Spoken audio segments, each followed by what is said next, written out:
प्रिय विद्यार्थियों, बहुलक के निर्धारण की विधियां हम पढ़ रहे हैं। अखंडित श्रेणी में बहुलक का निर्धारण कैसे होता है इसकी चर्चा करेंगे। इसमें वही सर्वप्रथम निरीक्षण द्वारा और दूसरा समूहीकरण द्वारा बहुलक वर्ग का निर्धारण करेंगे, क्योंकि सतत श्रेणी में मूल्य एक नहीं होता है बल्कि उसके आगे वर्ग मिलता है हमें। तो पहला स्टेप हमें बहुलक वर्ग का निर्धारण करना पड़ेगा, और बहुलक वर्ग का निर्धारण करने के लिए यही दो रीतियां, निरीक्षण द्वारा और समूहीकरण द्वारा। निरीक्षण में मेथड वही लगेगा जो हमने खंडित में देखा है। आवृत्तियां नियमित होनी चाहिए, यानी पहले बढ़ते हुए क्रम में, बीच में लगभग बीच में टॉप अधिकतम कह सकते हैं, और फिर वापस गिरते हुए क्रम में। तो अगर नियमित आवृत्तियां है तो निरीक्षण द्वारा हम बहुलक वर्ग का निर्धारण कर सकते हैं, और बहुलक वर्ग का निर्धारण करने के बाद में बहुलक स्वयं ज्ञात करने के लिए इस सूत्र का प्रयोग करेंगे। इस सूत्र में z यानी बहुलक के लिए प्रयोग किया गया है। L1 lower limit of the model group, यानी बहुलक वर्ग की निचली सीमा। F1 बहुलक वर्ग की आवृत्ति के लिए प्रयोग किया है। F0 बहुलक वर्ग की पूर्व की आवृत्ति के लिए, और F2 बहुलक वर्ग के बाद की आवृत्ति के लिए, और I class interval model group यानी बहुलक वर्ग का जो अंतर है उसके लिए हमने प्रयोग किया है। तो इसकी सहायता से हम निरीक्षण से ज्ञात कर लेंगे। ये बहुत सरलतम रहेगा। अगर निरीक्षण से हमें नहीं मिलता तो हमें विश्लेषण तालिका यानी कि समूहीकरण द्वारा ही निकालना पड़ेगा, और यहाँ पर हम वापस इस प्रक्रिया को अपनाएंगे। हमारे पास एक प्रश्न है जिसमें ये 5 से 15 और लास्ट 65 से 75 दे रखा है, और इसकी फ्रीक्वेंसियां दे रखी है। तो इसके लिए पुनः विश्लेषण तालिका बनेगी। विश्लेषण तालिका में वही का वही रिपीटेशन है। अपने को पहले दो आवृत्तियों का योग करना है।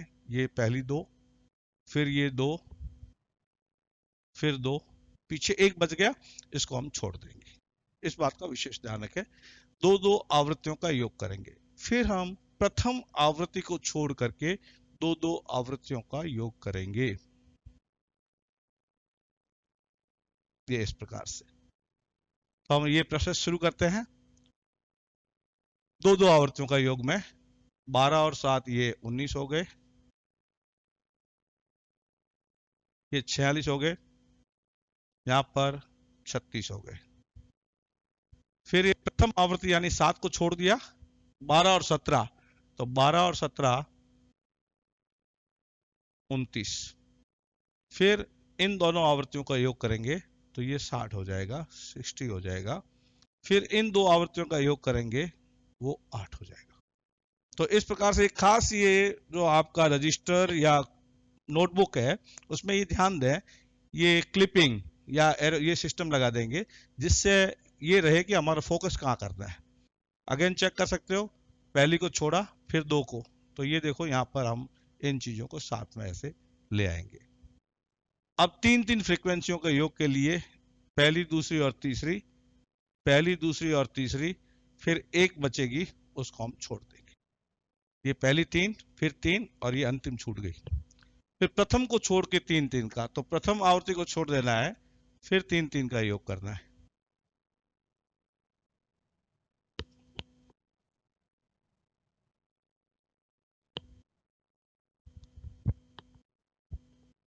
इसमें तीन का योग है।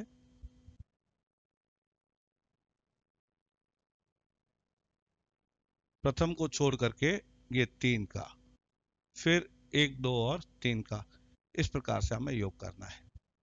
अगेन हम चेक करते हैं, पहली तीन आवृत्तियां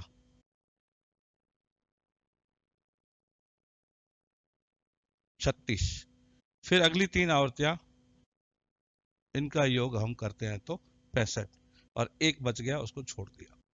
फिर प्रथम को छोड़ करके तीन का योग करते हैं, तो प्रथम यानी 7 को छोड़ा, इन तीन का योग करेंगे, तो इन तीन का जोड़ 58, फिर इन तीन का जोड़ करेंगे, ये हो जाएगा 39, 39। अब प्रथम दो को छोड़ करके तीन का योग करना है, तो प्रथम दो को छोड़ करके तीन तीन का योग करने के लिए पहली छोड़ी, दूसरी छोड़ी, ये एक दो और तीन, उसके बाद फिर दो रह गई, तो एक ही बनेगा। तो प्रथम दो को छोड़ा और ये तीन, ये 77। इस प्रकार से पहला हमने स्टेप, विश्लेषण तालिका में सबसे पहले दो कॉलम जो भरे जाएंगे वो साइज और एफ से, यानी मूल्य और उसकी आवृत्ति से भरे जाएंगे। उसके बाद में हमें आगे के जो कॉलम है, दो दो फ्रीक्वेंसियों का योग, प्रथम को छोड़ करके दो दो फ्रीक्वेंसी का योग, तीन तीन फ्रीक्वेंसी का योग, प्रथम फ्रीक्वेंसी को छोड़ करके फिर तीन तीन का, और प्रथम दो को छोड़ करके तीन तीन का योग, ये करके हमें योग दिया। स्टेप फर्स्ट इज ओवर, विश्लेषण तालिका कैसे बनी वो। स्टेप सेकंड, अधिकतम को हमें सर्किल में लेना है, अधिकतम को सर्किल में लेना है।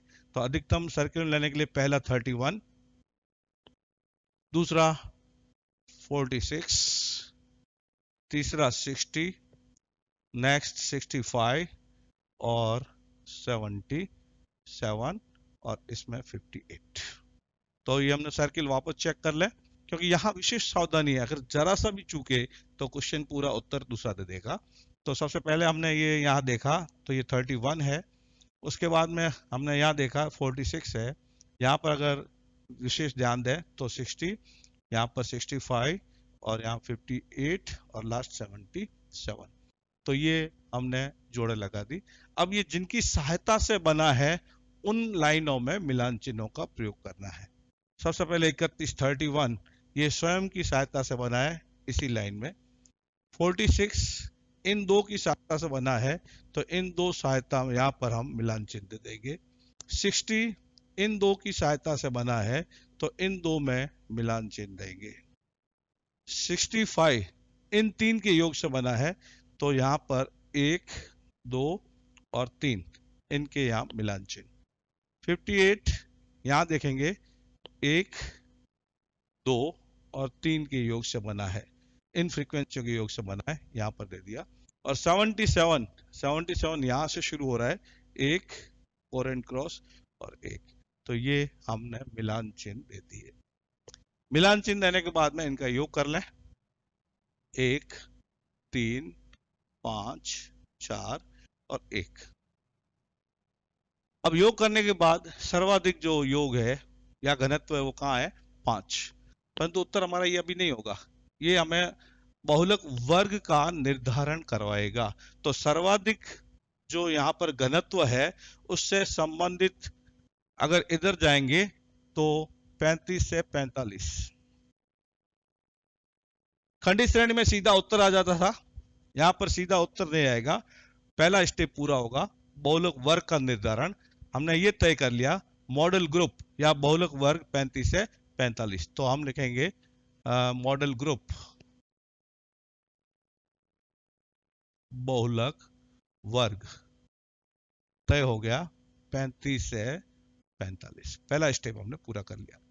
अब हमें दूसरा स्टेप लेना है, बहुलक का निर्धारण करना है। तो बहुलक के निर्धारण के लिए ये फॉर्मूला लगेगा, उसकी हम सहायता लेंगे। ये फॉर्मूला असेंडिंग ऑर्डर में अगर श्रेणी है, अगर आरोही क्रम में श्रेणी है तो ही ये फॉर्मूला लगाना है, इस बात का विशेष ध्यान दें। तो यहाँ पर जो शब्दावली है उसका हमने पहले रिपीटेशन किया था, वापस कर रहा हूं। जेड यानी कि बहुलक के लिए हमने प्रयोग किया है, और L1 बहुलक वर्ग की निचली सीमा, तो ये L1 यानी कि 35, तो 35 यानी कि 35, ये बहुलक वर्ग की निचली सीमा। F1 से आशय बहुलक वर्ग की आवृत्ति, हम चाहें तो यहाँ नॉमेनक्लेचर कर सकते हैं F1। F0 बहुलक वर्ग से पूर्व की आवृत्ति, और F2 बहुलक वर्ग के बाद की आवृत्ति, इस बात का ध्यान दें। F0, F1, F2। तो यहाँ पर L1 35, F1 हम ले आते हैं frequency of the model group 29 minus F0 17 upon 2F1, तो 2 को F1 से गुणा करना है, तो 2 into 29 minus F0 17 minus F2 31 into I यानी कि क्लास इंटरवल। क्लास इंटरवल हम लाते हैं आई बराबर L2 माइनस L1। तो यहाँ पर 45 माइनस 35 कितना हो जाएगा 10। अब इसको हमें पुनः हल करना है। हल करते हुए ध्यान देना है Z बराबर 35 प्लस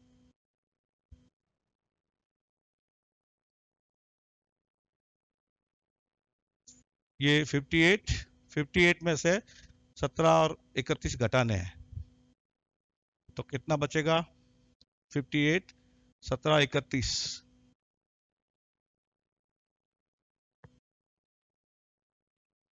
10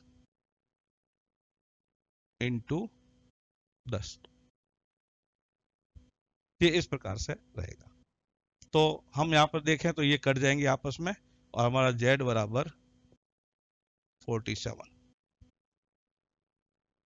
अब यहाँ पर ये गौर करें, विशेष ध्यान दें कि Z हमारा 35 से 45 के मध्य आना था किंतु 35 से 45 के मध्य नहीं आया।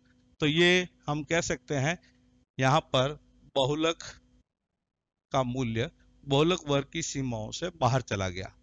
तो ऐसी स्थिति में एक हम विशेष सूत्र का प्रयोग करेंगे और उसकी सहायता लेंगे और उसकी सहायता से यहाँ पर हम देख रहे हैं कि बहुलक का उत्तर 47 यानी 47 आ गया। इसको हम कह सकते हैं कि बहुलक का उत्तर हमेशा बहुलक वर्ग की सीमाओं के अंदर आना चाहिए था, वो नहीं आया। तो हम ये देख रहे हैं ऐसा क्यों होता है। इसके पीछे ये रीजन है कि बहुलक वर्ग की आवृत्ति की पड़ोसी आवृत्तियों में कोई ज्यादा आवृत्ति है तो ये समस्या आती है कि बहुलक वर्ग से बहुलक का मान बाहर आ जाता है। तो हम डेल्टा वाले सूत्र का प्रयोग करेंगे और इसके अंदर हम सीमाओं के अंदर आ जाएंगे। तो डेल्टा वाले अब हम इन वैल्यू को पुटअप करेंगे तो L1 35 यानी बहुलक वर्ग की निचली सीमा, delta 1 F1 minus F0। F1 29 है और इसमें से अगर 17 घटाएंगे तो वो आएगा 12 upon delta 2 F1 minus F2 ये आएगा 2। अब इसको हम पुट करते हैं तो 12 प्लस 2 इंटू आई यानी वर्ग विस्तार है 10, इसको पुट करते हैं तो नेक्स्ट स्टेप हमारा बनेगा 35 प्लस 120 भाग 14। इसको पुनः हल करते हैं तो 35 प्लस 8.57 यानी कि 43.57 ये हमारा Z होगा। इस प्रकार से हम बहुलक का निर्धारण 43.57। अब ध्यान दें यहाँ पर उत्तर आया था 47, यहाँ उत्तर आ गया 43.57। तो इस प्रकार से बहुलक का मान हमेशा बहुलक वर्ग की सीमाओं के भीतर आना चाहिए, ये हमें विशेष ध्यान देना है। और ऐसी स्थिति में हम डेल्टा वाले यानी कि बीजगणितीय चिन्हों को उपेक्षित करते हुए ये उत्तर लाए हैं। धन्यवाद, थैंक यू।